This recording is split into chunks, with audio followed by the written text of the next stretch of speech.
O que acontece quando a alma bate à porta da igreja e ninguém atende? Vivemos um tempo estranho, né? As igrejas se esvaziam em muitos lugares do mundo e, ao mesmo tempo, a fome espiritual nunca foi tão grande. As pessoas buscam na terapia, na meditação, na internet, aquilo que a religião sempre soube guardar, uma experiência do sagrado. Hoje eu quero conversar com você sobre uma tensão antiga e muito atual. A tensão entre a instituição e a alma. E vou fazer isso com 3 homens, de 3 séculos diferentes. Voltaire, no século XVIII, com a arma da razão. E Johann Most, no século XIX, com a arma da revolta. E Carl Gustav Jung, no século XX, com o olhar de um médico da alma. Fique comigo até o final desta minha fala para entender isso melhor. Porque essa conversa diz respeito à sua vida interior, quer você tenha fé, quer não. E é muito importante que você possa obter esse tipo de reflexão. Comecemos pelo fim da história, por Jung. Porque é ele quem nos dá a chave psicológica para entender os outros dois.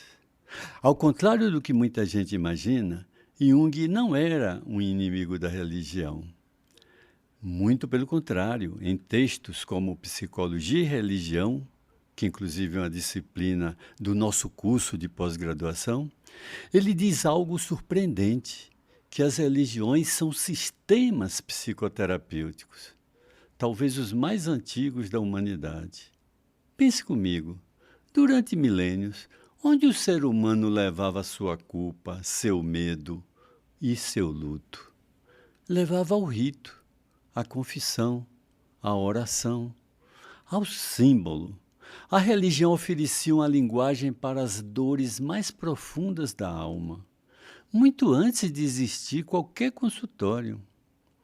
Para Jung, os símbolos religiosos não são invenções arbitrárias. Eles nascem de camadas profundas da psique, daquilo que ele chamou de inconsciente coletivo. A cruz, o cálice, a Virgem, o renascimento são imagens arquetípicas, formas que a alma humana produz há milhares de anos para dar contorno ao que não tem nome. E aqui entra a igreja. Jung reconhecia na igreja uma função real quase materna. A instituição estabiliza, educa, contém. O dogma e o rito funcionam como muralhas que protegem a consciência do impacto direto do luminoso. Porque o sagrado na experiência bruta é avassalador, fascina e aterroriza. E Jung chegou a dizer que a Igreja Católica, com seu sistema de confissão e direção de consciência, é uma instituição terapêutica. O fiel não fica sozinho diante do próprio conflito. Há uma narrativa, um espaço de fala, um amparo comunitário. Então, mas toda muralha tem 2 lados. Ela protege e ela aprisiona. Aqui Jung se torna incômodo para a doutrina tradicional. Ele faz uma distinção decisiva. Uma coisa é a religião como experiência interior, outra coisa é a religião como observância externa. Jung observava que a chamada civilização cristã tinha se tornado, em grande parte, uma casca. Por fora, os ritos, as festas, a moral de domingo. Por dentro, o homem antigo continuava lá, intocado. A observância externa não transforma ninguém, ela apenas reveste. E há um segundo problema, ainda mais delicado, o monopólio da mediação. Quando a instituição se coloca como a única porta de acesso ao divino, O que acontece com o encontro pessoal com o sagrado? Jung dizia que o dogma, que nasceu como expressão viva de uma experiência, pode se petrificar, virar fórmula rígida. E aí a instituição que existia para conduzir a alma no mistério passa a ficar entre a alma e o mistério. O mediador vira obstáculo. Para Jung, a fé que se reduz à obediência mantém o ser humano psicologicamente criança. O fiel vira um eterno dependente e o processo que Jung chamava de individuação, esse caminho de tornar-se quem se é, integrando inclusive a própria sombra, esse caminho fica bloqueado. Individuação, conceito que Jung tem para um desenvolvimento da psique humana, da personalidade, tornar-se a pessoa que verdadeiramente é. E atenção, Jung não propõe abandonar os símbolos cristãos. Muito ao contrário, propõe algo mais radical, vivê-los, deixar que a imagem de Deus trabalhe dentro da psique. No final de Psicologia e Religião, que é uma obra que eu gosto, ele escreve uma frase que eu acho luminosa. A religião não é substitutivo de nada. É da plenitude da vida que você deverá engendrar sua religião. Guarde essa frase. Agora vamos ouvir os dois homens que atacaram a religião feita de medo. Século XVIII, França. Voltaire assistiu a um caso que o marcou para sempre. Jean Calas, um comerciante protestante, foi torturado e executado por um crime que não cometeu, condenado no fundo pela intolerância religiosa. Voltaire transformou a indignação em livro, o Tratado sobre a Tolerância. Essas coisas que a gente vive com muito afeto, precisa fazer a energia psíquica transformar-se num símbolo. Sua palavra de ordem ficou famosa: esmagai a infame. E atenção, a infame para Voltaire não era a fé, era a superstição, era o fanatismo. A instituição que persegue, tortura e mata em nome de Deus. Era isso. Porque Voltaire, ao contrário do que muita gente pensa, não era ateu. Ele chegou a dizer que se Deus não existisse, seria preciso inventá-lo. Ele acreditava num Deus da razão, mas recusava os intermediários que transformavam esse Deus em instrumento de poder e de perseguição. Percebe o padrão que começa a se formar? A crítica não é à fé, é ao uso da fé. Como é que nós estamos usando nesse século XXI o uso da fé? Um século depois de Voltaire, a crítica muda de arma, sai da pena do filósofo e entra na fábrica. Jan Hamost nasceu na Alemanha em 1846.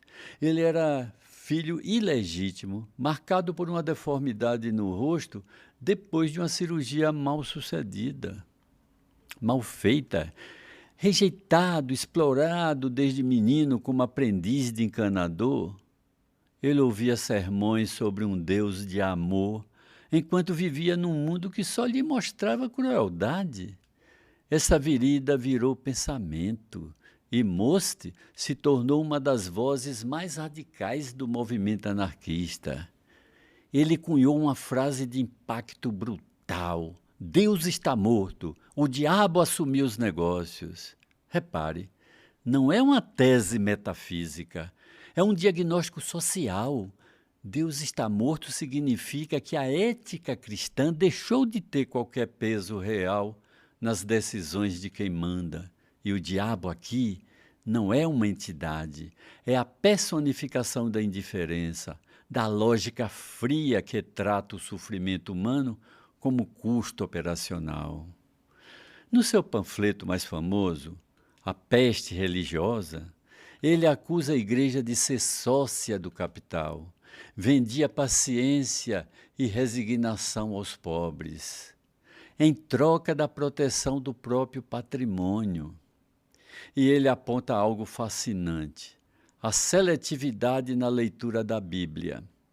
Pregava-se Romanos 13, toda autoridade vem de Deus, como um seguro teológico para os poderosos, e silenciava-se Tiago 5, a denúncia feroz contra os ricos que roubam o salário do trabalhador. O inferno para controlar a alma, a prisão para controlar o corpo, uma indústria do medo. Agora percebe a convergência? 3 séculos, 3 homens que não se conheciam. Voltaire diz, a instituição fanatiza. Most diz, a instituição explora. Jung diz, a instituição infantiliza. E os 3 apontam para a mesma ferida. Quando a igreja monopoliza o sagrado e governa pelo medo, ela deixa de servir a alma.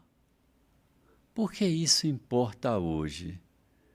Você pode estar pensando, tudo bem, mas isso é passado. O que tem a ver comigo? Tudo. Jung previu que o homem moderno, ao derrubar as muralhas do dogma, não ficaria livre, ficaria exposto. Exposto aos conteúdos do inconsciente, sem os símbolos que antes os continham. E o que vemos hoje? Ansiedade epidêmica, ideologias vividas com fervor religioso, gurus digitais, fanatismos novos ocupando o lugar dos antigos. A necessidade religiosa da alma não desapareceu, ela apenas perdeu o endereço. E as advertências de Voltaire e de Most também seguem vivas. Toda vez que um discurso espiritual é usado para perseguir quem pensa diferente, para vender prosperidade, para exigir obediência cega, a infame de um e a peste do outro estão de volta, com outras roupas. Para quem tem fé, esse diálogo é um convite a uma fé mais adulta, menos infantilizada, menos terceirizada. Para quem trabalha com psicologia, é um lembrete. Não se cuida da alma ignorando sua dimensão religiosa. Ela está lá, nos sonhos, nos sintomas, nas buscas dos nossos pacientes. E a pesquisa contemporânea em saúde mental confirma isso, quando examina sentido de vida, espiritualidade e resiliência. Sim, meus caros, chegamos ao fim e talvez a uma síntese possível. Nem a demolição que Most desejava, nem apenas a tolerância que Voltaire exigia. O caminho que a psicologia analítica aponta vai um passo além.